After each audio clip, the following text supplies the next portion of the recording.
हरे कृष्णा, जय गौर हरि। मैं अतुल्य निमाईदास आप सभी को प्रणाम करता हूं और आप सभी का स्वागत करता हूं 5 minute daily dose of Bhagavad Gita series में। तो हम पहुंच गए हैं दूसरे अध्याय के 19वें श्लोक पर 2.19। पिछले श्लोक में भगवान ने आत्मा की कुछ विशेषताएं बताई थी, तो उसी को कंटिन्यू करते हुए ये श्लोक है। कृपा करके इस वीडियो को पूरा देखिएगा और ध्यान से सुनिएगा। तो देखिए क्या कहा गया इस श्लोक में। यैनं वेति हन्तारं यश्चैनं मन्यते हतम् उभौ तौ न विजानितो नायं हन्ति न हन्यते।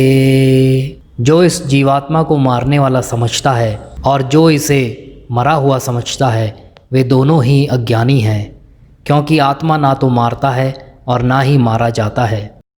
तो यहाँ भगवान बिल्कुल क्लियर कह रहे हैं कि जो आत्मा को मारने वाला समझता है कि आत्मा मारता है किसी को, या आत्मा खुद मरा हुआ है या मर सकता है, वो दोनों ही अज्ञानी है। इसका मतलब क्या हो गया, ना तो आत्मा किसी को मारती है और ना ही वो मरती है। क्योंकि जो किलिंग है, जो मारना है, वो कौन मरता है? वो शरीर मरता है। तो प्रभुपाद जी के प्रपट से हम कुछ पॉइंट्स ले रहे हैं, तो आपको एक्सप्लेन करेंगे। तो प्रभुपाद जी कह रहे हैं कि जब देहधारी जीव को किसी घातक हथियार से आघात पहुंचता है, तो ये समझ लेना चाहिए कि शरीर के भीतर का जीवात्मा मरा नहीं। जब कोई मरता है व्यक्ति, फॉर एग्जाम्पल किसी हथियार से या एक्सीडेंट में या हार्ट अटैक से या कैसे भी, व्हाटएवर कोई भी रीज़न हो, तो हमें ये समझना चाहिए कि वो शरीर की मृत्यु हुई है और उस शरीर के अंदर की जो आत्मा है उसकी मृत्यु नहीं हुई है। आत्मा इतना सूक्ष्म है कि इसे किसी कारण के किसी तरीके भौतिक हथियार से मार पाना असंभव है, जैसा कि अगले श्लोकों में स्पष्ट हो जाएगा। तो इसे किसी हथियार से मारना असंभव है। ना ही जीवात्मा अपने आध्यात्मिक स्वरूप के कारण वध्य है, कि इसका वध हो ही नहीं सकता। क्यों? क्योंकि आत्मा क्या है, मैंने क्या बताया था आपको कि आत्मा दिव्य है और दिव्य चीज सनातन होती है। वो थी, है और रहेगी, वो खत्म नहीं होती। इसको और एक्सप्लेन कर रहे हैं भगवान अगले ही श्लोक में। तो कल जब हम अगला श्लोक लेकर आएंगे तो उसको भी आप अवश्य देखिएगा। जिसे मारा जाता है या जिसे मरा हुआ समझा जाता है, वह केवल शरीर होता है। क्लियर हो गया? किंतु इसका तात्पर्य शरीर के वध को प्रोत्साहित करना नहीं है। ये चीज ध्यान रखिएगा। ये लोग भगवत गीता को बहुत गलत तरीके से समझते हैं। इनफैक्ट मैंने देखा है कि पहले आज 8-10 साल पहले जब हम मूवीज़ वगैरह देखते थे, तो उसमें भी ये दिखाया जाता था कि बेटा गीता में भगवान ने कहा है, एक कैरेक्टर, मूवी का एक कैरेक्टर दूसरे कैरेक्टर को कह रहा है कि बेटा गीता में भगवान ने कहा है तुम आत्मा हो, सामने वाला भी आत्मा है और आत्मा कभी मरती नहीं है, तुम शरीर को मार रहे हो, चिंता मत करो। तो ये सब बोगस है, ये तरीका भी है, ये बिल्कुल बोगस चीज़ है।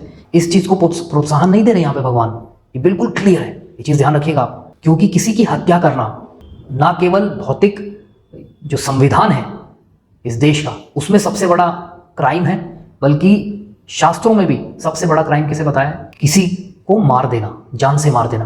क्योंकि आपने उसको जो एक मनुष्य जीवन प्राप्त हुआ था, मनुष्य शरीर प्राप्त हुआ था, जिससे वो भगवत भक्ति करके इस भौतिक शरीर और इस भौतिक जगत से जन्म मृत्यु के चक्कर से निकल कर वापस अपने घर भगवत धाम जा सकता था, आपने उससे वो मौका छीन लिया। तो ये सबसे बड़ा क्राइम है, शास्त्रों में भी और हमारे देश के संविधान में भी। और प्रभुपाद जी बिल्कुल क्लियर कह रहे हैं कि किसी को मारने के लिए आपको you have to have sanction, आपके पास सैंक्शन होना चाहिए अगर आप किसी को मार रहे हो। प्रभु जी सैंक्शन का क्या मतलब है? सैंक्शन का मतलब ये है, जैसे आर्मी वाले जब लड़ाई कर रहे हैं तो वो किसी को मार नहीं रहे, गोली से मार रहे हैं, बहुत लोग मरते हैं, परंतु वो सैंक्शन है क्योंकि वो हमारे देश का दुश्मन है। पुलिस है, जब गुंडे बदमाश जो बहुत ज़्यादा समाज के लिए बहुत बड़े परेशानी बन जाते हैं, तब उनको क्या किया जाता है? मार दिया जाता है। क्योंकि वो खुद ही क्या करते हैं? पुलिस पे हमला करते हैं, पुलिस वालों को मारते हैं। तो फिर क्या होता है? आतंकवादी है, आतंकवादी को क्या करना पड़ता है? मारना पड़ता है। तो ये सैंक्शन है। परंतु ऐसे ही किसी को मार कि भाई उसने मुझे गाली दे दी तो मैंने उसको चाकू मार दिया, शराब पी के, हम देखते हैं पेपरों में आते रहते हैं, तो वो गलत है, वो गलत है। तो वैदिक आदेश है, देखिए, मा हिंसायात सर्वभूतानि, किसी भी जीव की हिंसा ना करो, न ही जीवात्मा अवध्य है। का अर्थ है यह कि पशु हिंसा को प्रोत्साहन दिया जाए।